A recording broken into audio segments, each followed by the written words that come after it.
ನಮಸ್ಕಾರ ಸ್ನೇಹಿತರೆ, ನನ್ನ ಹೆಸರು ಸುನಿಲ್ ಕುಮಾರ್, ಬ್ಯಾಚುಲರ್ಸ್ ಅಡುಗೆಗೆ ಎಲ್ಲ ವೀಕ್ಷಕರಿಗೂ ಸ್ವಾಗತ. ಇವತ್ತು ನಾನು ಒಂದು ಡಿಫ್ರೆಂಟ್ ಆದಂತಹ ಟೇಸ್ಟ್ಫುಲ್ ಆದಂತಹ ಒಂದು ಬ್ರೇಕ್ಫಾಸ್ಟ್ನ ಅಥವಾ ಈವ್ನಿಂಗ್ ಸ್ನ್ಯಾಕ್ಸ್ ಅನ್ಬೋದು ಅಥವಾ ತಿಂಡಿ ಅನ್ಬೋದು ಅದನ್ನು ಮಾಡ್ತಾಯಿದ್ದೀನಿ.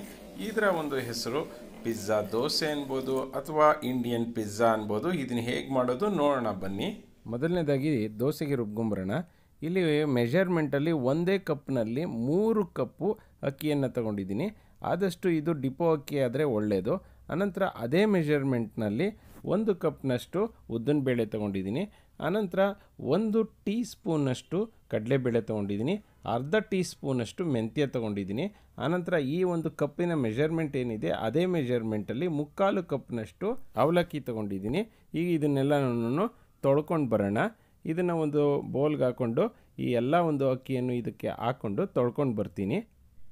ತೊಳೆದಾದ್ಮೇಲೆ ಇದನ್ನು ನೀರಿಗೆ ಹಾಕಿ ನೆನೆ ಹಾಕೊಳ್ಳೋಣ. ಆನಂತರ ಈ ಒಂದು ಉದ್ದಿನಬೇಳೆ ಏನಿದೆ, ಹಾಗೆ ಕಡಲೆಬೇಳೆ ಏನಿದೆ, ಹಾಗೆ ಮೆಂತ್ಯ, ಇವು ಮೂರನ್ನು ಕೂಡ ತೊಳ್ಕೊಂಡು ಇದೇ ನೀರಿಗೆ ನಾವು ಹಾಕ್ಕೊಂಡ್ರೆ ಏನು ತೊಂದರೆ ಏನಿಲ್ಲ. ಇದಕ್ಕೆ ಹಾಕ್ಕೊಂಡು ನೆನೆ ಹಾಕ್ಕೊಳ್ಳೋಣ.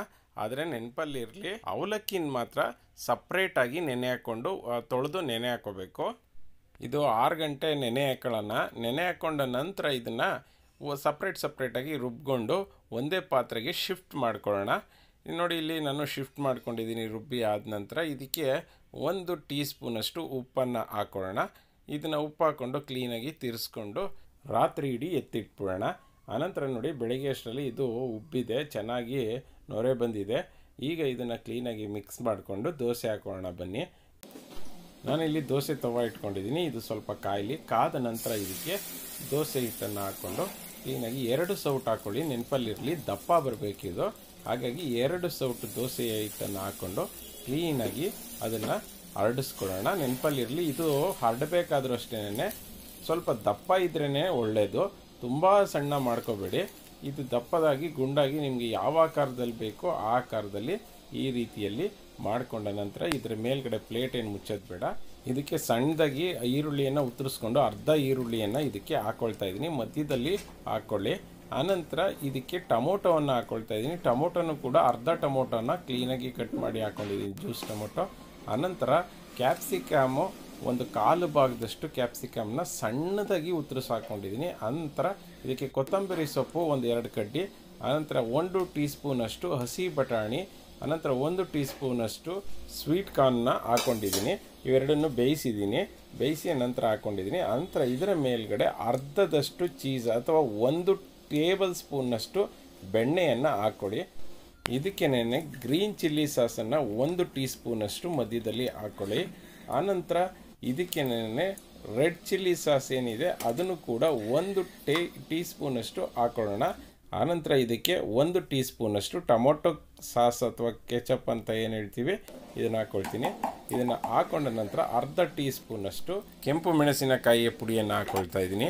ಅದಾದಮೇಲೆ ಅರ್ಧ ಟೀ ಸ್ಪೂನಷ್ಟು ಅಥವಾ 1/4 ಟೀ ಸ್ಪೂನಷ್ಟು ಉಪ್ಪು ಹಾಕ್ಕೊಂಡ್ರೆ ಸಾಕಾಗುತ್ತೆ. ಇದನ್ನೆಲ್ಲನೂ ಕ್ಲೀನಾಗಿ ಏನು ರೊಟ್ಟಿ ಕಡ್ಡಿ ಅಂತ ಹೇಳ್ತೀವಿ ಅದರ ಸಹಾಯದಿಂದ ಫುಲ್ಲು ಕ್ಲೀನಾಗಿ ಮಿಕ್ಸ್ ಮಾಡ್ಕೊಳ್ಳಿ.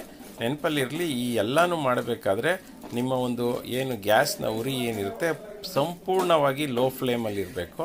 ಆನಂತರ ನಿಮಗೆ ಇಲ್ಲಿ ಕಾಣಿಸ್ತಾ ಇದೆ, ನಾನು ಎಲ್ಲನೂ ಮಿಕ್ಸ್ ಮಾಡಬೇಕಾದ್ರೆ ಈ ಮೇಲ್ಗಡೆ ಇರುವಂತಹ ದೋಸೆ ಹಿಟ್ಟು ಏನು ಬೆಂದಿದೆ ಅದನ್ನು ಕೂಡ ಮಿಕ್ಸ್ ಮಾಡ್ತಾ ಇದ್ದೀನಿ. ಈ ಥರ ಮಿಕ್ಸ್ ಮಾಡೋದ್ರಿಂದ ಏನಾಗುತ್ತೆ ಅಂದರೆ ಒಳಗಡೆ ಇರುವಂತಹ ತರಕಾರಿಗಳು ಮತ್ತು ಎಲ್ಲ ಪಲ್ಯ ಎಲ್ಲನೂ ಕೂಡ ಚೆನ್ನಾಗಿ ಬೇಯುತ್ತೆ.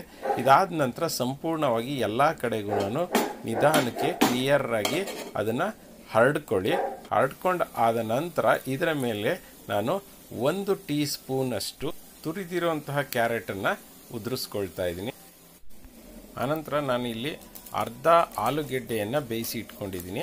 ಅದನ್ನು ಇದಕ್ಕೆ ಈ ಥರ ತುರೆಮಣೆಯಲ್ಲಿ ತುರ್ಕೋಬೇಕು, ಮೇಲ್ಗಡೆ ಸಂಪೂರ್ಣವಾಗಿ ಎಲ್ಲ ಕಡೆಯೂ ಸ್ಪ್ರೆಡ್ ಆಗೋ ರೀತಿಯಲ್ಲಿ. ಇದಾದ ನಂತರ ಸ್ವಲ್ಪ ತುಪ್ಪವನ್ನು ಹಾಕ್ಕೊಳ್ಳಿ. ನಿಮಗೆ ತುಪ್ಪ ಇಷ್ಟ ಇಲ್ಲ ಅಂದರೆ ಎಣ್ಣೆನೇ ಹಾಕೋಬೋದು. ನಂತರ ಈ ಸುತ್ತಲೂ ಕೂಡ ಸ್ವಲ್ಪ ತುಪ್ಪ ಅಥವಾ ಎಣ್ಣೆಯನ್ನು ಹಾಕೊಳ್ಳೋದ್ರಿಂದ ಚೆನ್ನಾಗಿ ಫ್ರೈ ಆಗುತ್ತೆ. ಕೊನೆಯಲ್ಲಿ ನೀವು ಎಷ್ಟು ಬೇಕೋ ಅಷ್ಟು ಚೀಸನ್ನು ಇದ್ರ ಮೇಲೆ ತುರಿದಿರೋಂತಹ ಒಂದು ಚೀಸನ್ನು ಇದ್ರ ಮೇಲೆ ಹಾಕ್ಕೊಳ್ಳಿ. ತುರಿದಿರಬೇಕು, ನೆನಪಲ್ಲಿರಲಿ. ತುರಿದಿರೋಂಥ ಚೀಸನ್ನು ಹಾಕ್ಕೊಂಡ ನಂತರ ಇದು ಸ್ವಲ್ಪ 1-2 ನಿಮಿಷ ಫ್ರೈ ಆಗಲಿ. ಫ್ರೈ ಆದ ನಂತರ ರೊಟ್ಟಿ ಕಡ್ಡಿಯ ಸಹಾಯದಿಂದ ಈ ರೀತಿಯಲ್ಲಿ ಮಧ್ಯದಲ್ಲಿ ನಿಮಗೆ ಯಾವ ಸೈಜಲ್ಲಿ ಯಾವ ಶೇಪಲ್ಲಿ ಬೇಕೋ ಆ ಶೇಪಲ್ಲಿ ಕಟ್ ಮಾಡ್ಕೊಳ್ಳಿ. ನೆನಪಲ್ಲಿರಲಿ, ಇದನ್ನು ಕಟ್ ಮಾಡೋದಕ್ಕೆ ಮೊದಲು ಈ ರೊಟ್ಟಿ ಕಡ್ಡಿಗೆ ಸ್ವಲ್ಪ ತುಪ್ಪನೋ ಅಥವಾ ಎಣ್ಣೆನೋ ಸವರ್ಕೊಂಡಿರ್ರಿ. ಇಲ್ಲಾಂದರೆ ಇದು ಚೀಸ್ ಏನಿದೆ ಅದು ಕಚ್ಕೊಳ್ಳೋಂಥ ಸಾಧ್ಯತೆ ಇದೆ. ಅಕಸ್ಮಾತ್ ಕಚ್ಕೊಳ್ತು ಅಂದರೆ ನೀವು ಒಂದು ಚಾಕುವಿನ ಸಹಾಯದಿಂದ ಅದನ್ನು, ನಾನು ಇಲ್ಲಿ ತೋರಿಸ್ತೀನಿ ನೋಡಿ, ಆ ರೀತಿಯಲ್ಲಿ ಅದನ್ನು ಬಿಡಿಸ್ಕೋಬೇಕಾಗುತ್ತೆ. ಸೊ ಇದರಿಂದಾಗಿ ಈ ಒಂದು ಚೀಸ್ ಮತ್ತು ಈ ಒಂದು ದೋಸೆ ಏನಿದೆ ಇದರ ಟೇಸ್ಟ್ ಡಬಲ್ ಆಗುತ್ತೆ. ನೆನಪಲ್ಲಿರಲಿ, ನಿಮ್ಗೆ ಎಷ್ಟು ಬೇಕೋ ಅಷ್ಟು ಫ್ರೈ ಮಾಡ್ಕೊಳ್ಳಿ.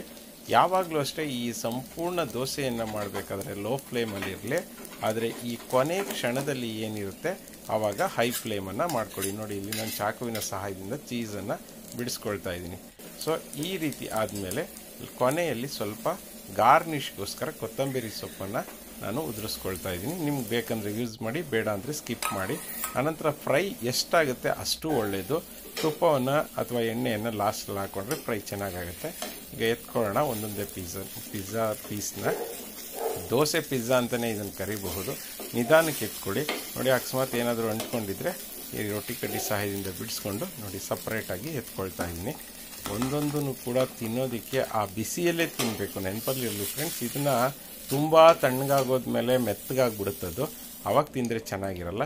ನೋಡಿ, ಈಗ ನಾನು ಸರ್ವ್ ಮಾಡ್ಕೊಂಡಿದ್ದೀನಿ. ಎಷ್ಟು ಚೆನ್ನಾಗಿ ಕಾಣಿಸ್ತಾ ಇದೆ ನೋಡಿ. ಮಕ್ಕಳಂತೂ ತುಂಬಾ ಇಷ್ಟಪಡ್ತಾರೆ. ಈವನ್ ನಿಮಗೂ ಕೂಡ ತಿನ್ನೋದಕ್ಕೆ ತುಂಬಾ ಇಷ್ಟ ಆಗುತ್ತೆ. ನಾನು ಮಾಡಿದಂತಹ ಈ ವಿಡಿಯೋ ನಿಮಗೆಲ್ಲ ಇಷ್ಟ ಆಯಿತು ಅಂತ ಅಂದ್ಕೊಳ್ತೀನಿ. ಇಷ್ಟ ಆಗಿದ್ದರೆ ಲೈಕ್ ಬಟನ್ನ ಹಿಟ್ ಮಾಡಿ, ನನ್ನ ಚಾನಲ್ಗೆ ಸಬ್ಸ್ಕ್ರೈಬ್ ಆಗೋದನ್ನು ಮರಿಬೇಡಿ. ನನ್ನ ಲಾಸ್ಟ್ ರೆಸಿಪಿಗೆ ಸಂಬಂಧಪಟ್ಟ ಹಾಗೆ ಮೊದಲನೇ ಕಾಮೆಂಟನ್ನು ಅಕ್ಷಯ ಆಶೀಶ್ ಪೂಜಾರಿ ಅವರು ನೀಡಿದರೆ, ರಶ್ಮಿ ರಾಮ್ ಅವರು ಮೊದಲನೇ ಒಂದು ಉತ್ತರವನ್ನು ಸರಿಯಾಗಿ ಕೊಟ್ಟಿದ್ದಾರೆ. ಯಾರೆಲ್ಲ ಒಂದು ಕಾಮೆಂಟನ್ನು ಮಾಡಿದ್ದೀರಾ, ಯಾರೆಲ್ಲ ಲೈಕ್ ಬಟನ್ನ ಹಿಟ್ ಮಾಡಿದ್ದೀರಾ, ಅವ್ರಿಗೆಲ್ಲರಿಗೂ ಕೂಡ ನನ್ನ ನಮಸ್ಕಾರಗಳು. ಹಾಗೆಯೇ ನನ್ನನ್ನು ಸಪೋರ್ಟ್ ಮಾಡ್ತಾಯಿರಿ ಅಂತ ಹೇಳ್ತೀನಿ. ಮತ್ತು ಇವತ್ತಿನ ಪ್ರಶ್ನೆ ಏನಪ್ಪ ಅಂದರೆ, ನಾನು ಇಲ್ಲಿ ಈ ಒಂದು ರೆಸಿಪಿಗೆ ಕ್ಯಾರೆಟನ್ನು ಎಷ್ಟು ಪ್ರಮಾಣದಲ್ಲಿ ಹಾಕಿದ್ದೀನಿ ಅಂತ ನೀವು ಹೇಳಬೇಕು. ಜೈ ಹಿಂದ್, ಜೈ ಕರ್ನಾಟಕ ಮಾತೆ.